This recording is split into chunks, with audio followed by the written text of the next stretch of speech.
La Belgique n'a jamais été aussi proche de briser ses chaînes bureaucratiques. Et Quidon agite les fondations de l'Europe comme un prestidigitateur jetant une grenade Donald Trump, évidemment. Le voilà qui provoque un véritable raz-de-marée institutionnel, une onde de choc à faire exploser les cafés du Parlement européen. À Bruxelles, c'est panique à bord, les élites serrent par les dents pendant que le RN savoure déjà sa revanche. Accrochez-vous, ne quittez pas l'écran, ce qui vient risque bien de vous retourner le cerveau. Fermez les yeux et visualisez Bruxelles noyée sous une marée bleue aux couleurs du Vlaams Belang. Une foule dense, impressionnante, des dizaines de milliers, peut-être 100 000 âmes, même si les chiffres officiels essaieront toujours de minimiser. Et ce n'est pas une manifestation de colère vide, c'est un cri de justice qui résonne entre les murs gris de la capitale européenne. Le message est clair, pas de VB au gouvernement. Alors qu'il prépare les urnes, qu'il déclenche les élections encore et encore, jusqu'à ce que la volonté populaire soit respectée, même à 3 heures du matin, et qu'on arrête tout de suite les caricatures. Ce ne sont pas des radicaux d'extrême droite, comme voudraient nous le faire croire les médias aux ordres. Ce sont des familles ordinaires, des gens qui n'en peuvent plus. Des mères inquiètes pour l'avenir de leurs gosses, des pères mis sur la touche pendant que les aides pleuvent ailleurs, des retraités comptant leurs centimes pendant que les milliards s'évaporent vers Kiev, des travailleurs qui voient leur pays sombrer. Ce ne sont pas des fanatiques. C'est la majorité silencieuse qui, cette fois, a décidé de hausser le ton. PSMR et Écolo, ce trio magique de la politique belge, a juré la main sur le cœur, jamais, ô grand jamais, ils ne toucheront au VB. Très bien, mais regardez où cela les a menés. Le peuple gronde, 82% des citoyens en ont ras-le-bol exaspérés par cette mascarade. À peine un maigre quart continue de soutenir cette alliance contre nature. Ce n'est plus une coalition, c'est une autorité parachutée, un régime qui gouverne contre ceux qu'il prétend représenter. Quand les chiffres crient plus fort que les discours, il faut peut-être commencer à écouter. Et côté français, croyez-moi, ce qui se passe là-bas n'est pas une simple anecdote. C'est une leçon grandeur nature. Le Rassemblement national ne perd pas une miette, il observe, il prend des notes, et il se frotte les mains. Car le vieux château républicain n'est pas seulement fissuré, il s'écroule en direct live et le vent qui souffle de Belgique pourrait bien traverser la frontière plus vite qu'on ne le pense. Le Vlaams Belang, c'est plus qu'un allié, c'est notre reflet en version flamande. Une formation intraitable, à la fois pilier et éclaireur qui partage nos combats sans jamais flancher. Pour des frontières claires comme du cristal, contre le carcan technocratique de Bruxelles, en faveur d'une souveraineté retrouvée d'un État protecteur d'une vraie justice sociale, où les retraites permettent de vivre dignement, où les loyers ne dévorent pas les salaires, où marcher dans la rue n'implique pas de regarder constamment derrière soi. En bref, leur vision, c'est la nôtre. Et pendant que le château de cartes de Macron vacille, sous les coups des sondages que la gauche se pulvérise comme du verre trempé, la Belgique, elle affiche en prime time une leçon de résistance populaire. Le système mis à nu. Les anciens repères écrasés. Là-bas, on ne se contente plus de promesses creuses, on agit. Voilà à quoi ressemble un vrai sursaut patriotique. Voilà comment on commence à prendre le peuple au sérieux. Tom Van Grieken, ce n'est pas juste un nom sur une affiche, c'est un V majuscule planté au cœur du débat politique. Et tenez-vous bien parce que ce qui suit, c'est du TNT diplomatique. Un document confidentiel vient de fuiter tout droit de la future doctrine sécuritaire version Trump. Écrit noir sur blanc sans détour ni fioriture, le plan américain prévoit d'extraire carrément 4 piliers de l'Union européenne, Belgique, Hongrie, Italie, Pologne. Et ce n'est pas une rumeur, la source. Defense One cite le texte mot pour mot. Je cite, « Nous devons épauler les partis, mouvements et acteurs culturels qui défendent la souveraineté et veulent sauvegarder ou restaurer les modes de vie traditionnels européens. » C'est limpide, c'est stratégique et c'est explosif. Oubliez les coïncidences? Ici, chaque ligne est une pièce sur l'échiquier. Trump n'improvise pas, il l'orchestre. Son objectif? Injecter une dose massive de carburant dans les moteurs souverainistes d'Europe. Résultat, le VB gagne un sponsor XXL. Orban, Meloni, même PS, tous reçoivent la bénédiction américaine.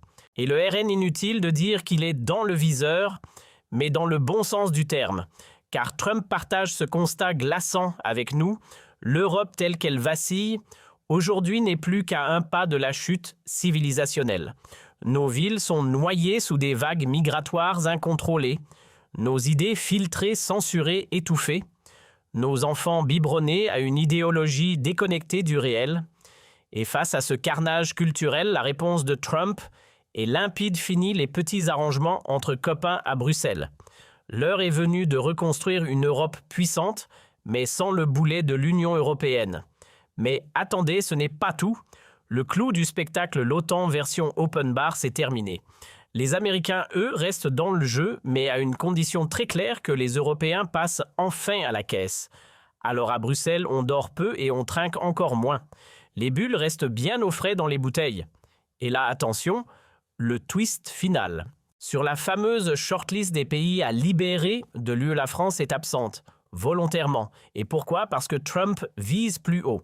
Il ne cherche pas à pousser la France dehors, mais à en faire l'élément déclencheur de l'effondrement intérieur. Pas de Frexit. Mieux encore, un RN au pouvoir qui retourne la table, redéfinit les règles du jeu et frappe l'Union là où ça fait le plus mal en son cœur. Pendant que Trump, tel un stratège tranquille assis dans l'ombre, déplace ses pions avec la précision d'un horloger suisse, c'est le branle-bas de combat côté européen. À l'Élysée, Macron perd son calme. Il sue à grosses gouttes, trébuche sur ses phrases à la télé et tente désespérément de rattraper le coup. America first, d'accord, mais America alone. Ce n'est pas une option. Si l'Europe ne compte plus, alors au moins choisissez la France comme votre partenaire numéro 1. Sa nervosité, visible à l'œil nu. Son angoisse, impossible à cacher. Et il y a de quoi. Car il a parfaitement compris la mécanique infernale, une chute en entraîne une autre. Si la Belgique bascule, l'Italie tremble. Si l'Italie s'effondre, la Pologne emboîte le pas suivi comme une évidence par la Hongrie. Et une fois que ces quatre-là auront quitté le navire européen qui pourra encore retenir la France à bord, plus personne. Pendant ce temps, du côté belge, les écologistes hurlent à la conspiration. Ils accusent le VB d'être le pantin de Trump et le complice de Poutine. Un classique. Quand on n'a plus d'arguments solides, on dégaine les vieilles étiquettes extrême droite, pro-Kremlin, danger fasciste. Mais aujourd'hui, ça ne prend plus. Le public n'est plus dupe, le script est usé et tout le monde a vu les ficelles. Et voici le coup de maître qui vient raccorder tous les fils du puzzle. Jean-Philippe Tanguy, figure du RN en matière d'affaires étrangères, a balancé dans une interview un message clair comme de l'eau de roche. Ce que Trump propose aujourd'hui pour mettre fin au conflit en Ukraine, eh bien c'est du copier-coller, volontaire ou non, de ce que le RN avait esquissé il y a plusieurs années déjà. Ce n'est pas une coïncidence cosmique, c'est de la vraie stratégie glaciale pensée au millimètre. Dans le fond, Tanguy a résumé la chose ainsi: ce n'est pas que Trump s'est inspiré de nous. C'est juste que lorsqu'on applique du bon sens et une vision géopolitique lucide, on arrive tous à la même destination. En clair, stop aux milliards d'euros envolés vers Kiev, stop à l'idée d'envoyer nos soldats dans un bourbier sans fin. Ce que dit Trump, c'est mot pour mot ce que le RN martèle depuis des lustres. Halte aux hécatombes. Place à la raison. Et surprise, nos intérêts coïncident parfaitement. Et c'est bien cette convergence stratégique, cette harmonie d'idées transatlantiques qui propulse le Vlaams Belang dans les sondages à des hauteurs qu'on n'avait jamais vues. Pendant que certains échouent à convaincre Van Grieken, lui réussit là où un certain Geert Wilders s'est magistralement planté. Il y a un an, Tom Van Grieken a regardé droit dans les yeux l'establishment belge. Le MR lui tendait la main pour entrer au gouvernement. Il a répondu sans trembler: « Mieux vaut rester fidèle à ses idées que courir après un strapontin ministériel. » Pendant ce temps, de l'autre côté de la frontière, Geert Wilders lui a choisi la voie du compromis. Il a avalé quelques couleuvres, tenté de pactiser. Résultat, l'électoral a sanctionné net 7% de perdus coalition en miettes et les partis de gauche remontent comme des champignons après la pluie. Van Grieken, lui, n'a pas bougé d'un millimètre. Il a tenu sa ligne sans flancher et aujourd'hui, le voilà flirtant avec les 40% dans les sondages. Une performance politique digne d'un tableau de maître. Et la leçon est limpide pour le RN et pour tous ceux qui aspirent à un vrai bouleversement. Fuyez les compromis pourris, ne vendez pas votre âme pour un fauteuil. La constance pèse plus que les promesses de ministère. La victoire appartient à ceux qui savent attendre. La politique n'est pas un sprint pour les impatients, mais un marathon pour les solides. Plier trop tôt, c'est la chute assurée. Tenir bon jusqu'au bout, c'est la clé de la victoire. Et ce qui explose aujourd'hui à Bruxelles, ce n'est pas une simple manifestation.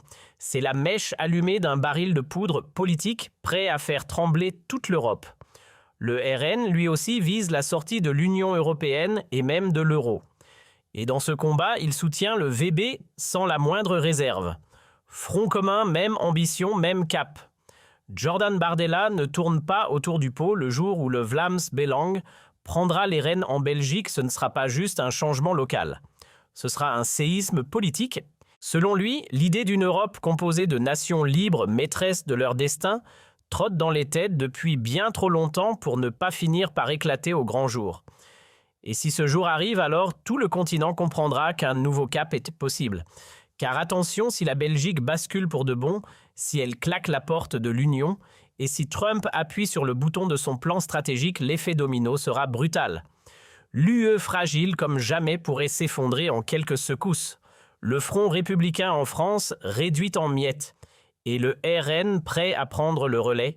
Ce moment marquera la fin d'une époque et le début d'une ère totalement nouvelle. Alors, si vous croyez vous aussi que Tom Van Grieken vient de faire basculer l'histoire, cliquez sur « J'aime » et faites tourner cette vidéo au maximum. C'est peut-être aujourd'hui que tout commence. Et si vous voulez continuer à ouvrir les yeux avec moi, abonnez-vous, car ici, chaque jour, on décode ce qu'on vous cache ailleurs. À très vite.